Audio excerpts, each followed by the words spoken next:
thank you, everybody, for coming. And thank you for Dr. Lee Chen and Dr. Jedlicka for setting up all the things. And thank you for coming anyway. Okay, a lot of people in front of me, tens of people. Okay, thank you for coming, undergraduate students, graduate students, and the professors. Okay, this was about 10 years ago, and it was 2008. And I was about to make a presentation in front of people like this in a conference called NAS, North American Society for Sports Sociology, in Denver, Colorado. That was my first time of speaking in front of large people in English. So I was very nervous. The night before, or about a week before my presentation, I began writing all the words, and then I began to memorize it. Okay? Finally, I succeeded in memorizing all the things. And then what happened? During the presentation day, I forgot almost everything. So I had to improvise from the beginning. Okay? That was me about 10 years ago. And I am not very nervous right now, but it is still a little nervous, especially in front of great professors like Dr. Wang, okay, and Crawford.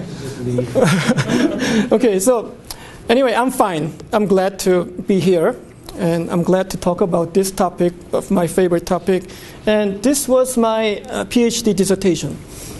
And I mean, it has been quite a journey from the beginning to this stage. And this is a kind of culmination of my academic journey so far. So I'm going to explain briefly about my academic journey. But before then, okay, I'll begin my presentation with some quick quiz.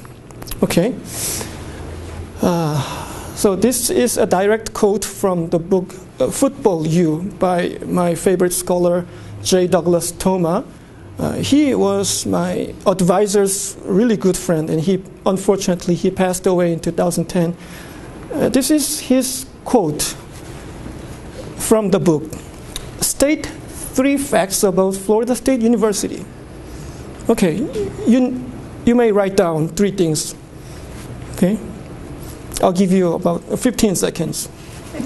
But there's one condition. Okay. And not about the Seminole football team.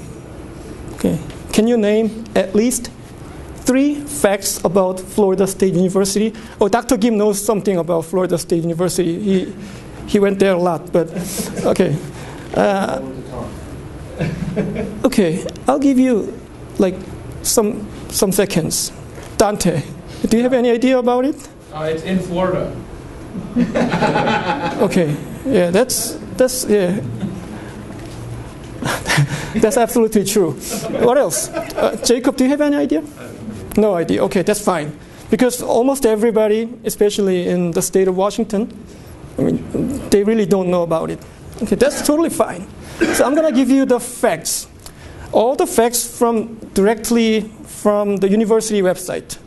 So there's a website called Fast Facts by University. See, all the information about the Florida State University was provided by the university itself, and then I copied and pasted all the information from this website.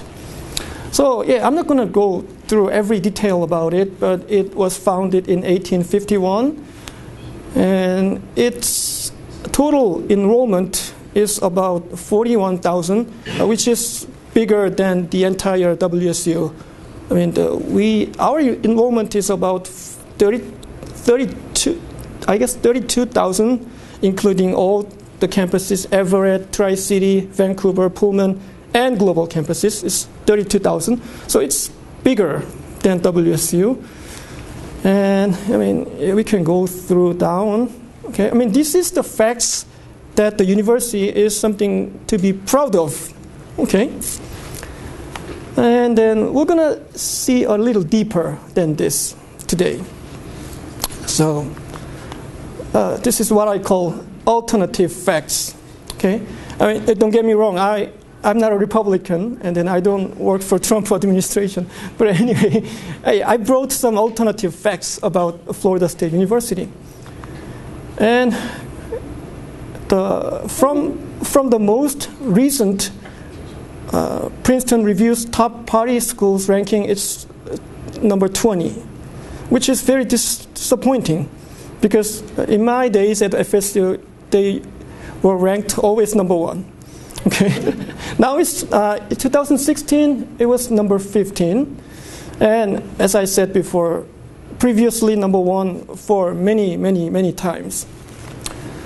Okay, this is something that university will not tell you. And yeah, it's a football school, no-brainer. It's a 3-time national champions in football, 93, 99, and 2013. So the university joined the Conference of Atlantic Coast Conference, ACC, in 1992. So it's a relatively short history of a member of ACC. But yeah, the football team has dominated the ACC, so winning 15 conference championships. Okay. Oh, this is probably the most important fact for today. The school, Florida State University, was formerly known as the Florida Female College in 1905, and later Florida State College for Women in 1915 or something. So, as you can see, it was a women's college for a while, from 1905 to 1946. So there was no football team. Okay, this is something, right? So it became a co-educational education institution in 1947, and it became a big state university now. So yeah, we have seen some facts about it. So now I'll tell you some background about the study and then how I ended up doing this. Okay, you may wonder why this guy started doing this. I mean, yeah, I'm not a Native American, obviously. I mean, I was an international student in the campus of FSU in 2004. And I knew this school was really good at football before coming to the United States. I was a sports fan, and I watched some college football games in South Korea.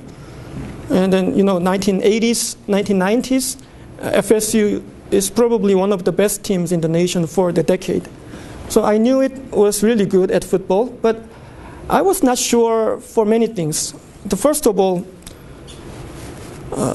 I couldn't understand, before coming to America, I couldn't understand that, okay, the population of the city is about 150,000, and how could they have a stadium of 85,000? It doesn't make any sense, right? Well, I could understand later, but anyway, before coming to the United States, I couldn't understand that. So this is the book I told you before, The Football U by J. Douglas Toma. Probably, I like this book a lot. This is probably one of the best books about college athletics. And I mean, this book, along with many other books like Beer and Circus, or many books by John Thielen, I mean, influenced my study, obviously. And then I came to the United States in 2004. So I witnessed the turmoil, controversy about the Native American mascot ban by the NCAA in 2005. So I remember that was right after the beginning of the fall semester in 2005. The NCAA announced that they would ban the use of some Native American mascots and imageries for about 23 schools back then. So FSU was one of them, obviously. And then another big name was Illinois, University of Illinois Fighting Illini. So the two schools were probably the biggest in terms of athletics. There are some examples like Utah Utes, Central Michigan Chippewas, or Arkansas State Indians, or something like that. So I witnessed that. Okay, and then I thought a lot about the college athletics and higher education. Okay, especially the football's role in American college campuses and American education. So I witnessed the great tradition or ritual of a football game at FSU. The Chief Osceola, this is Chief Osceola, and his horse is a Renegade. So I'm not sure whether you are very familiar with the type of a horse, but this we call it Appaloosa horse. You know, have you ever been to the Appaloosa Horse Museum, right in between the borderline of Washington and Idaho? Yeah, we really have that one here, right next to the campus. Anyway, so we call this, it's a combination of Chief Osceola and Renegade. And I'll see you a video about this ritual and tradition later. And then I was fascinated by football. Okay, and yeah, I knew it was great. I knew about football program at FSU, but as I saw it by myself, it was beyond description. It was great. I was fascinated by football. I watch almost every game. I mean, you know, by the way, at FSU, students can go to the football game and basketball game for free. Oh, it's not technically free. You already paid in student fees, but nominally it's free. So, yeah, I could go to a lot of games. So, I graduated from my first master's program at FSU in 2006, and I went to the University of Iowa to pursue another master's degree in sports studies. So until then, I thought myself that I might wrote about this for my thesis or dissertation, but I barely had some ideas, but I didn't have like specific plans about it. So this is a kind of background. And I didn't have a theory about it, first of all. I mean, in order to write a good academic paper, you need theory, okay? Beware, graduate students, okay? You need a good conceptual framework or decent theory thing. But yeah, this might be a great topic, I thought myself. But how can I conceptualize this, or how can I materialize all this into a paper or academic project? I didn't have a really good action plan about it. So that was around 2008, okay? And I happened to meet one good theory. I'll talk about that later. So I'm going to show you the video, short video about Chief Osceola and Renegade, how it symbolized not just for the football program of FSU, but for the entire university itself. So this is the commercial of Florida State University during the football game of ESPN broadcasting. So you'll see how this tradition or ritual symbolizes the entire university.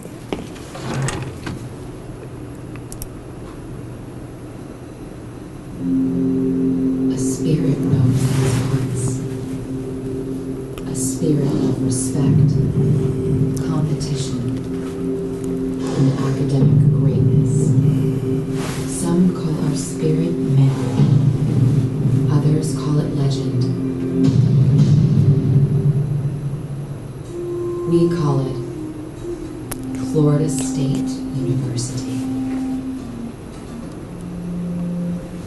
So it didn't say anything but Renegade and Osceola and Florida State. I mean, this is pretty much about it.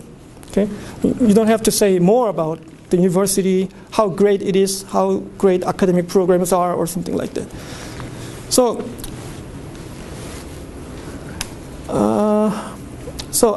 I'll tell something more about how I ended up choosing this topic. So, I took a class called Sport and Nationalism during my second master's program at Iowa. So it's a sports studies program. So it is heavily oriented to sport history and sports sociology. And it was a very LGBT friendly program. It's very diverse and very progressive program. And then I took a sport and nationalism course, and then there was a lot of readings, which I really didn't like anyway. So there were required reading and then some suggested further readings. And then one of the suggested further reading is the book by Eric Hobsbawm, the British historian, and then the book is The Invention of Tradition. Okay, so I don't know why I read that book, because I didn't have to. But anyway, I did it, and then it was a kind of serendipity, right? So I was so lucky to find that piece, and then, okay, here's my theory. Okay, so, there are many other personal stories. My advisor got a stroke, so he abruptly retired. So I had to find another program to continue my study. So I ended up going to the higher education program at Iowa. And then my new advisor was asking me, okay, what are you going to write about your PhD dissertation? And then I said, okay, here's my thing. And then here's my theory and invention of tradition. And he didn't know about it. My new advisor was a very intelligent man. I really admire him. He was educated in Harvard and Stanford, but he didn't know about it. So I just found out this, and then this is a really good one. And he said, oh, sounds great. Yeah, go for it. So that's how I ended up this. So these research questions were modified multiple times. So first I had 3 or 4 research questions, but it eventually narrowed down the 2 big ideas. Actually, I believe, I'm not sure, but this is probably my advisor's idea. Graduate students, when you write your thesis or dissertation, you always follow your advisor's instruction. Okay, that's a kind of word of wisdom. And at first, I suggested him, I told him that, okay, I'm going to write about this. And then he said to me, there was a counter offer to me by my advisor. Okay, I guess that's a good idea. By using invention of tradition, FSU's tradition, how about adding University of Illinois, Chief Eli Nywek? Okay, so compare and contrast these 2 things. And then he even suggested me the title of my thesis or dissertation. Okay, Tale of a 2 University. It's like Tale of a 2 City. Anyway, so, okay, I couldn't resist that.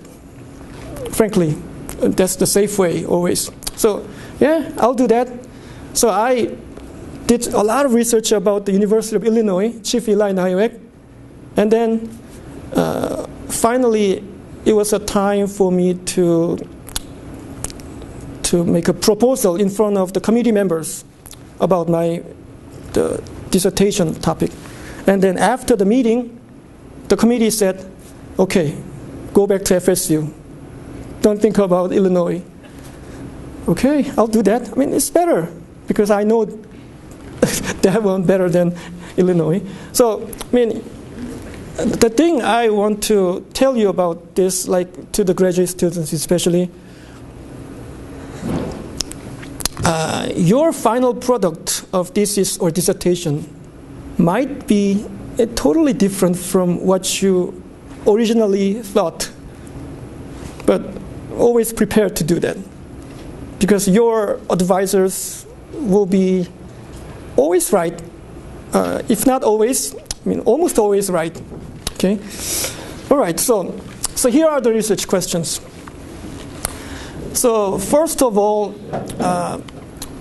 what organizational roles have the Seminoles nickname and Chief Osceola mascot, and some other traditions like tomahawk chop and war chant, played at Florida State University, and what can these roles tell us about the organizational trajectories of the university?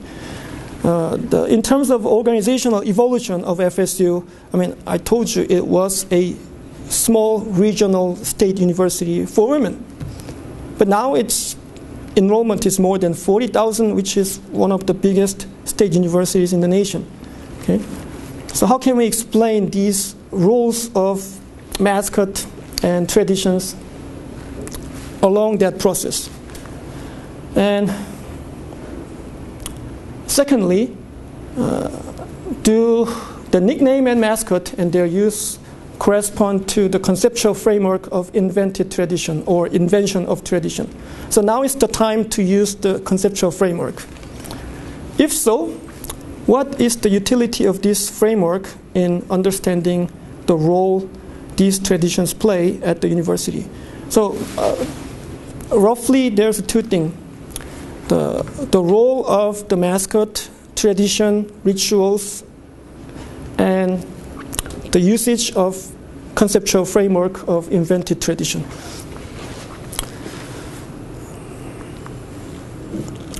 So here's the significance of the study, if there's any. Okay, so I mean, there are a lot of studies about Native American mascots.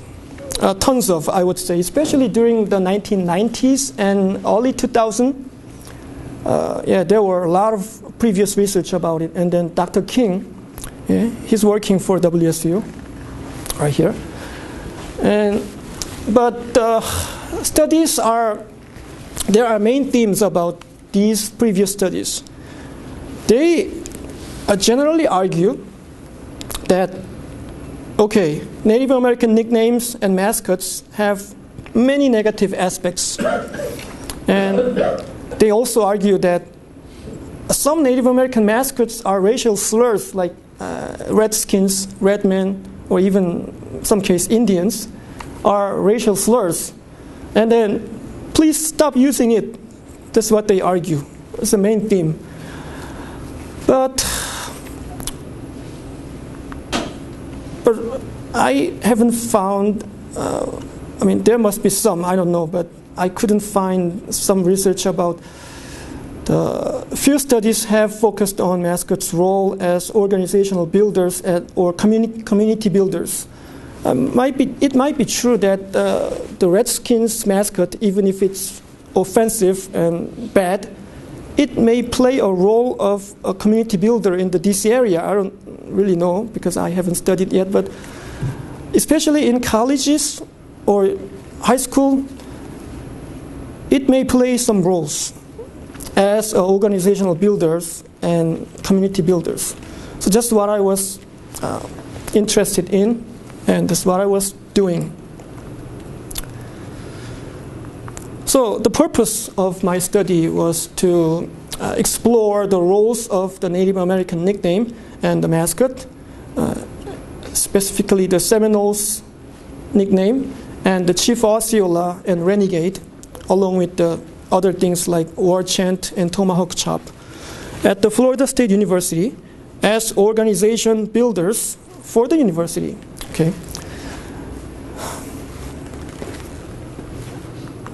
So here's my theory or conceptual framework of invention of tradition. This is Eric Hobsbawm. Okay, this is not a typo. It's his real name. He died in 2012 when I was writing this dissertation, and he is a British historian, and we can safely say he was a Marxist historian. And some people even say that he was the last disciple of Karl Marx. Okay, And ironically, I mean, even if he really admired Marx, he earned a lot of money with his books. Okay, his daughter inherited all his property rights now. Anyway, so according to Hobsbawm, this is the definition of invention of tradition, which I luckily found. So, invention of tradition is a set of practices normally governed by overtly or tacitly accepted rules and of a ritual or symbolic nature, which seek to inculcate certain values and norms of behaviors by repetition, which automatically implies continuity with the past. So the part which I liked mostly is this part at the end. Continuity with the past. Okay, FSU's mascot is a depiction of Chief Osceola, who actually lived during the 19th century. He was the leader of the Seminole tribe during the Seminole Wars. There were 3 Seminole Wars in the 19th century. It was mainly mid-19th century. And he was the leader, military leader of the Seminole tribe. And they resisted to be moved to Oklahoma, okay, and then they fought against American forces. And most of them died, okay, including Osceola. So, okay, what happened in 19th century? Okay, that happened during the 19th century, mid-19th century. How about the university itself, Florida State University? The name Florida State University began in 1947, about a century later. So this is how they achieved continuity with the past, with that mascot, rituals. Okay. And this is something that I didn't include this slide, but the invention of tradition is another thing about this theory is, or conceptual framework is, I mean, every tradition is invented tradition, especially in America, okay? Yeah, especially in sports. So we may think of some traditions in American sports. This picture is taken in 1926. This is the Chief Eli Nywek of the University of Illinois. And this is the mascot of University of Pennsylvania, the Quakers. So this is a depiction of William Penn, arguably. And this is the depiction of Chief Eli Nywek of University of Illinois. And then this is the time when the University of Illinois introduced the Chief Eli Nywek mascot first. The idea was they had a home and home football game against Illinois, had home and home football game with the Penn, UPenn, and then they found out that UPenn had a nice mascot. So they needed to invent some decent mascot by themselves. So that's how they ended up with this. And then they did it they hurried it to do this too. So they brought some headdress from the Sioux tribe, and then they made some apparels. I mean, this picture is not clear.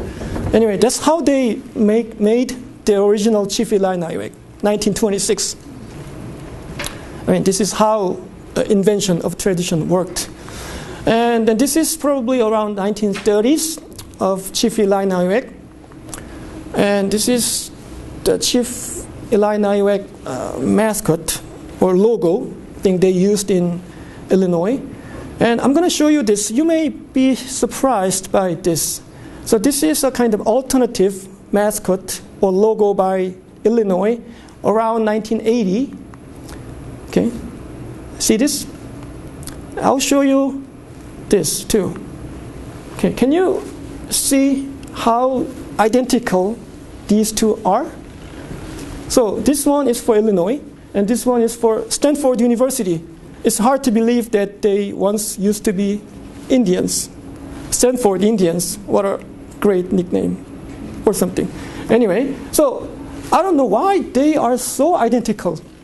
It's somewhat ridiculous. Anyway, nowadays Stanford dropped their Indians nickname and now it's Cardinal. So this is a halftime dance of Chief Eli Nywek. They used to have this tradition or ritual at Illinois. So the Chief Eli Nywek, during the halftime of football and men's basketball game, he danced. Okay, but the dance itself is neither original nor Native American. Okay, I'll show you a short video of the dance. Okay. Oh, it's already 5:33.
So actually this was the last dance of Chief Eli Nywek because NCAA ruled that this is offensive, this is not good, so please stop it.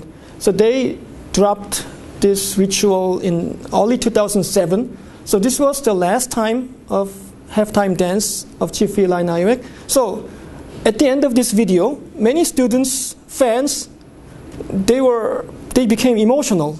Some cried. So let's continue to see it. Okay, I'll skip to the end of. People unanimously say the word chief. It is an 81 she's crying.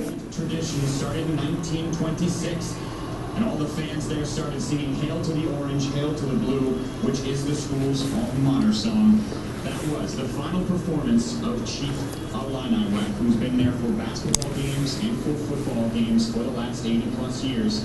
It is a year of change in Champaign, especially in the athletic department. Their public address announcer, whom you heard at one point there, his name is Jim Shepard. He's been calling football and men's basketball games in Champaign for 22 years.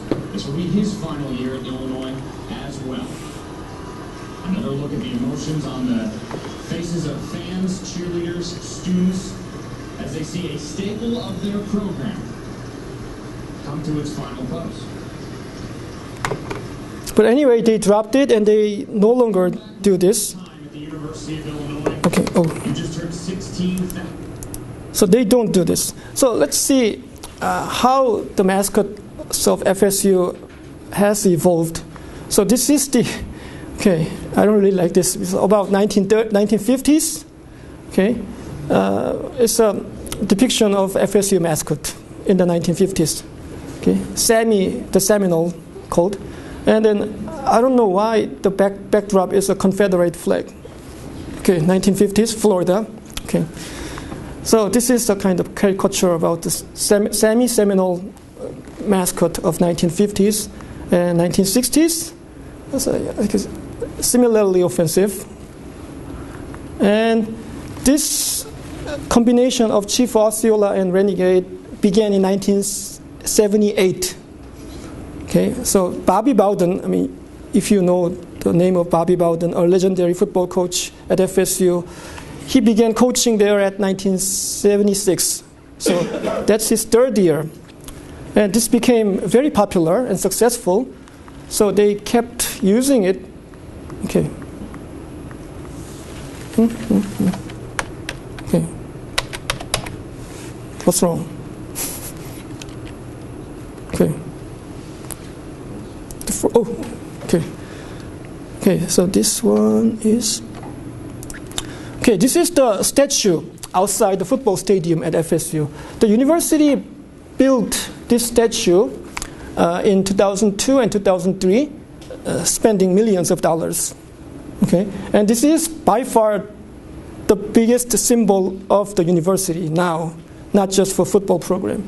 So everybody, when they graduate, take a picture in front of this statue. It's a kind of, everybody does that. Okay, so this is so-called unconquered statue of Chief Osceola and Renegade. And this is the evolution of the logo. Previously, FSU used that logo, Seminole head, and then from 2014, they modified a little. And then this is the current war paint of Chief Osceola during the game day. And this is a Seminole patch. It's the traditional Seminole costume. And then university began to use this in the football jersey and many other cases at university events. And around 2012, university introduced alternative mascot called Cimarron. This is a depiction of caricature or cartoonish depiction of Renegade. And this is how it works. So the reason why university made this new mascot is because of the nature of the Chief Osceola. So Chief Osceola is a real person, and then it is always with the horse. And then usually one of the students portray the role of Chief Osceola, and then they are taught not to smile, not to socialize with people. Okay, you always have to be serious and solemn. So in order to they needed to make a family-friendly mascot. So that's how they ended up making Cimarron. And this is how it works. The Cimarron at the back of the other ACC mascots. Okay, previously, Chief Osceola couldn't stand with these guys. Okay, and so this is the video of how game day ritual is played by Chief Osceola and Renegade.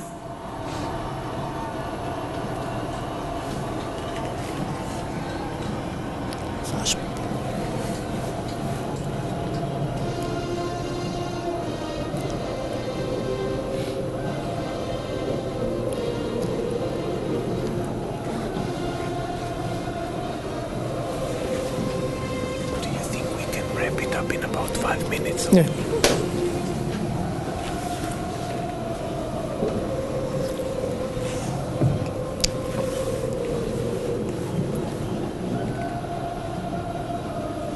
So this is what we call tomahawk chop and war chant.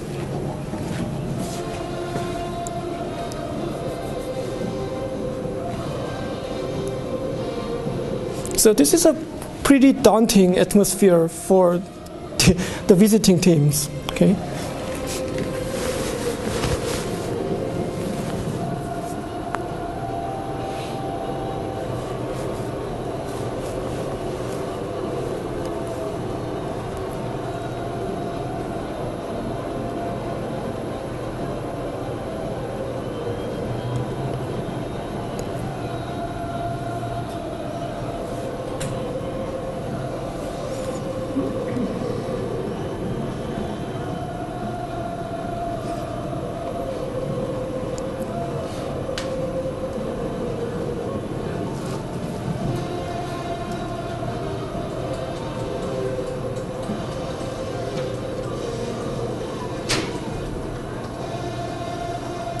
Okay, I'm gonna jump.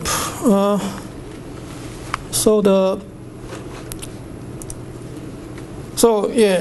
not gonna show you this because of time, remaining time. This is the Galatasaray Sport Club. I don't know whether I pronounced correctly. This is Turkish soccer team, and they have almost identical ritual. Okay. Do you want to see this briefly? Okay, I'm going to show you briefly. 30 seconds.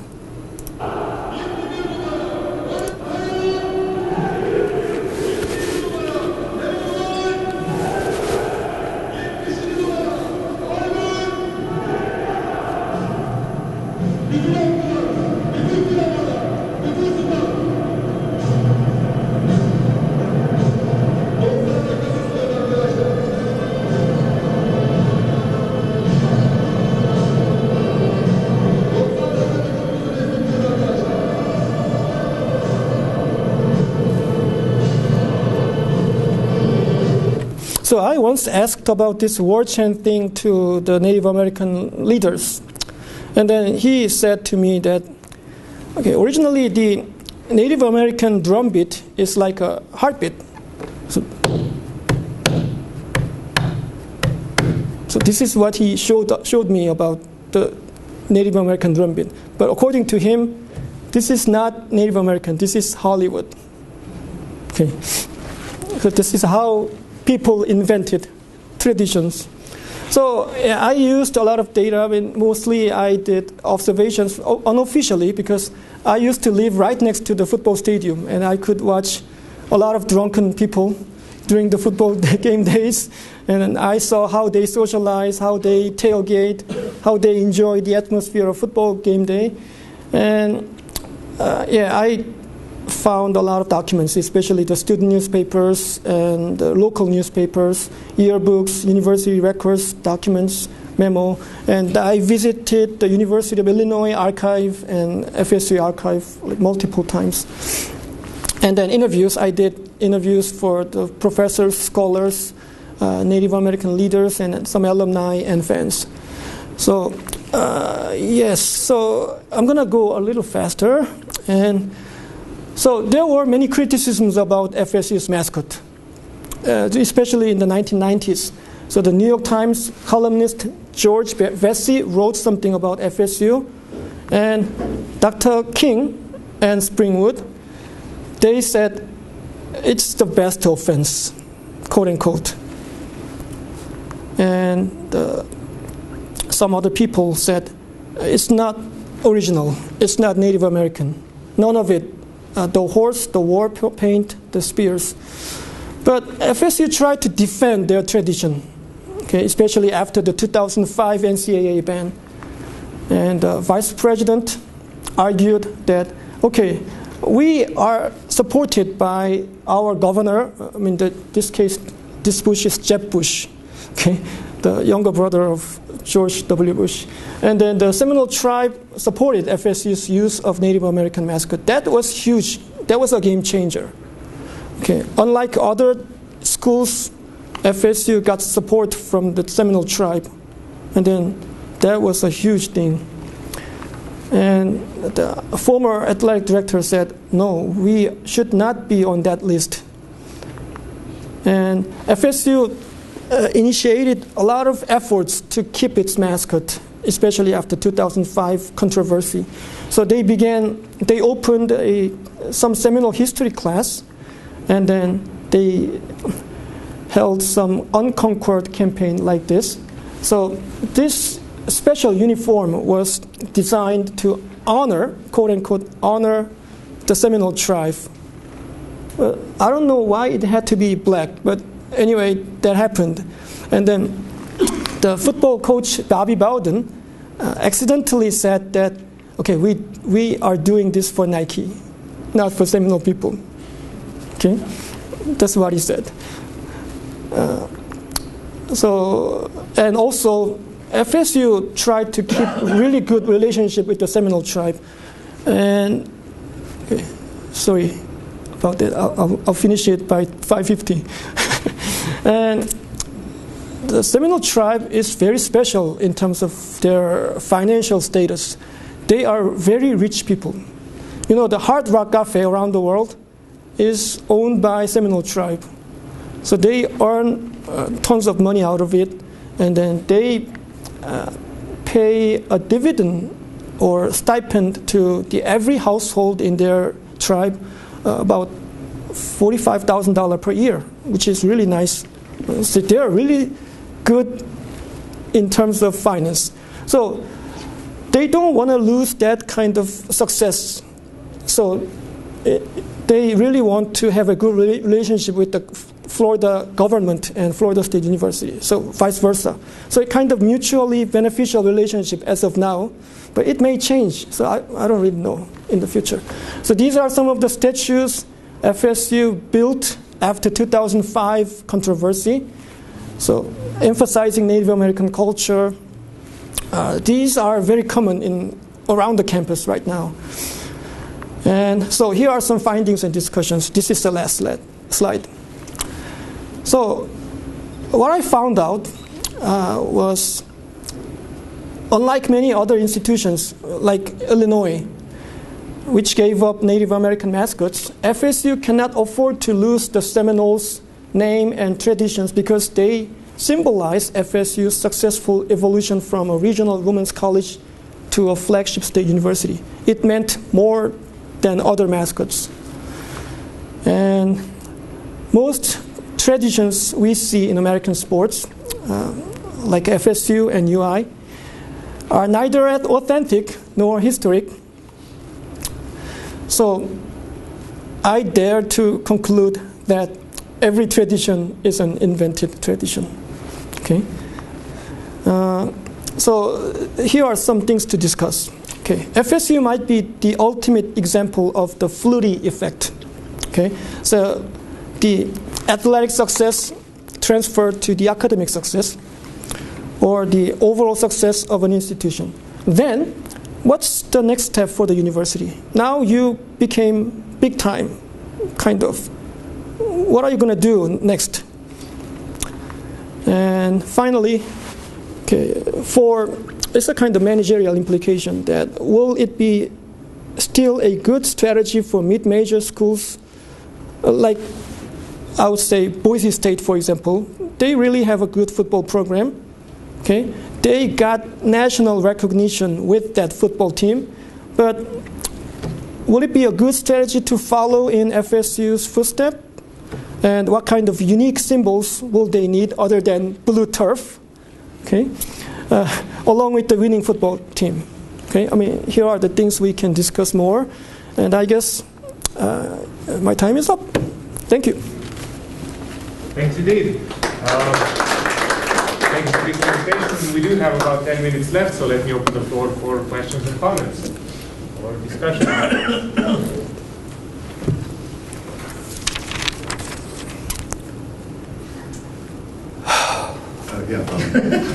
Don't ask me hard questions. It sounds like the theory you use, invention and tradition.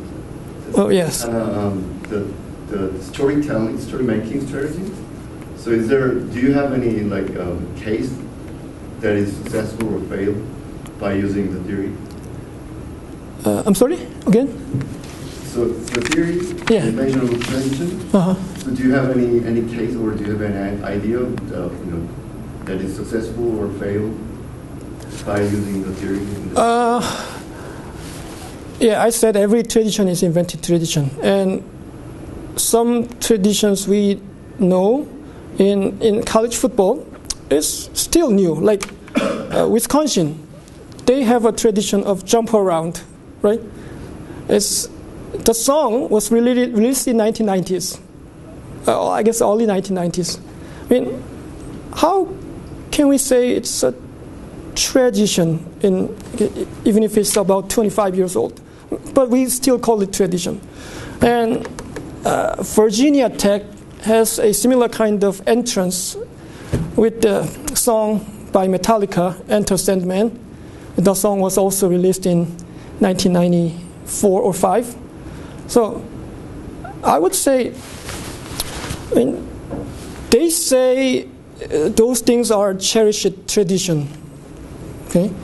And I would say it's new and it's invented tradition, but as I said, every tradition is invented tradition. Recently, at the University of Iowa, where I'm from, and then the university made or invented a new tradition of waving hands to the sick children of a hospital, children's hospital.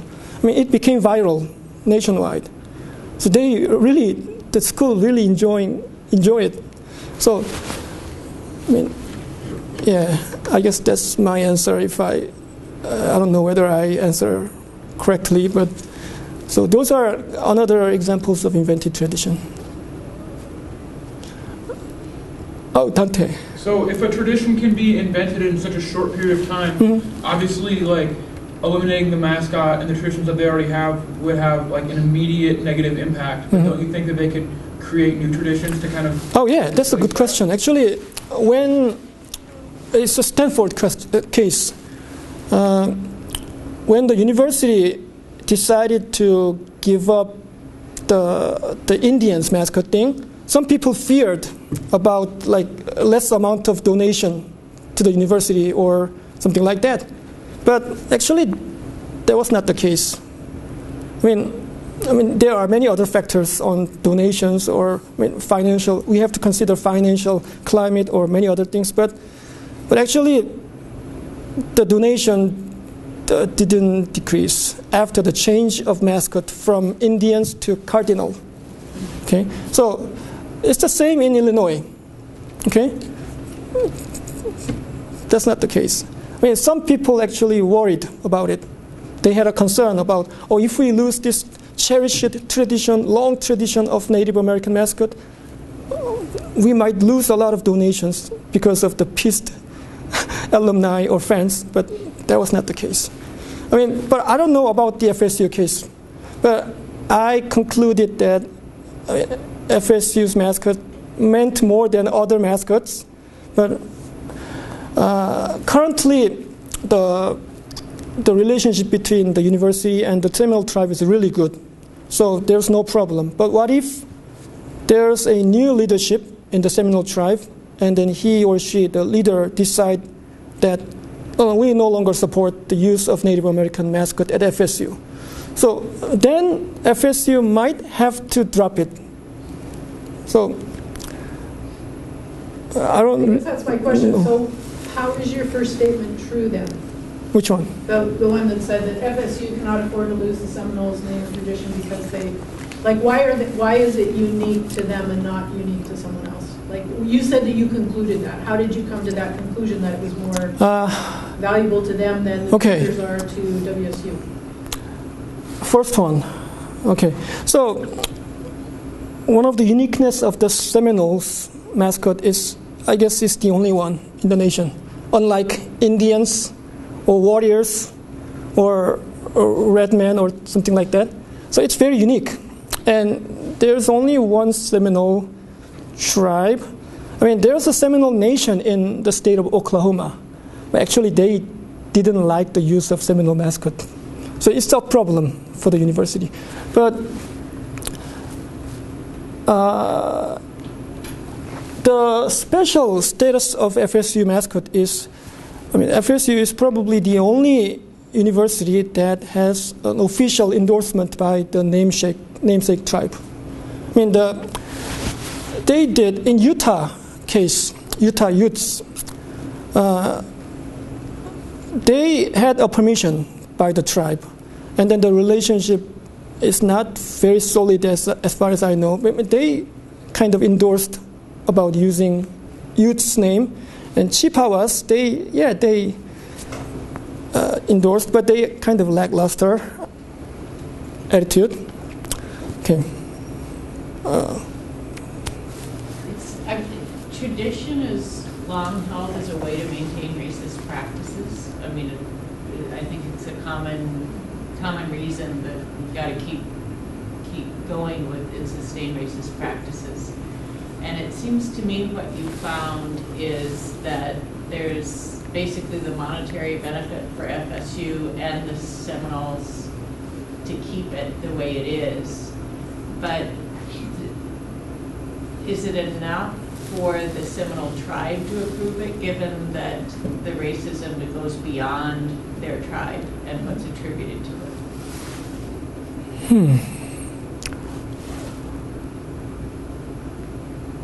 Well,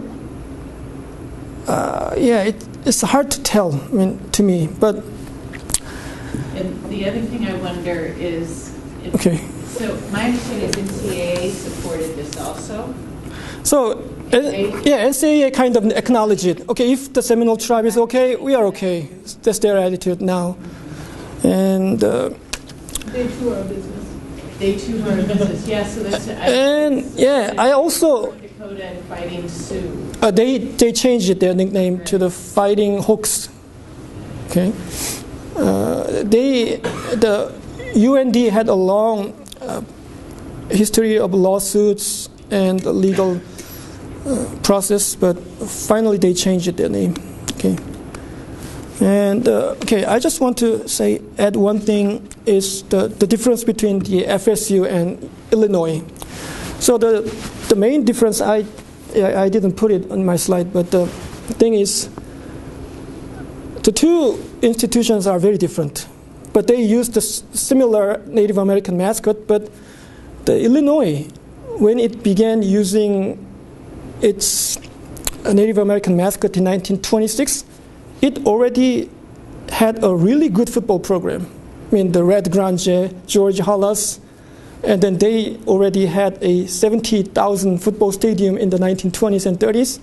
And then the university itself was a world-class research university at the turn of the century. FSU, by the way, was a women's college who did not play football for the most of the first half of the 20th century. So it began with the co-education in 1947, with the beginning of a football program, and then university grew with the football program and the mascot itself. In case of FSU, I would say football did not follow the development of the university. Football, I would say football made the university big. Football along with the Native American mascot. I would say Native American mascot played a huge role with their successful football program. Okay. Thank you very much, everyone, for these interesting questions and remarks.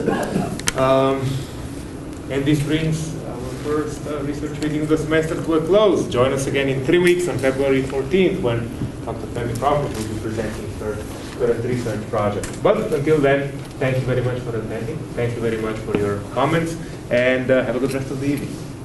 All right, thank you for coming. Thank you.